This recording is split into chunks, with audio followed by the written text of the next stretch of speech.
ഞാൻ തയ്യാറാക്കുന്നത് ഒരു എള്ളു മിഠായിയാണ്.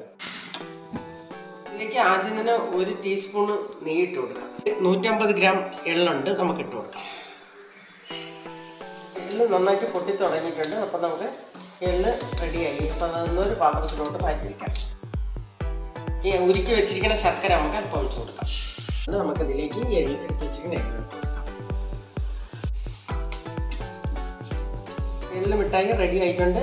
നമുക്ക് പാത്രത്തിലോട്ട് മാറ്റാം. കട്ടാക്കി വെക്കാം, അല്ലെങ്കിൽ പിന്നെ മുറിഞ്ഞു വരില്ല.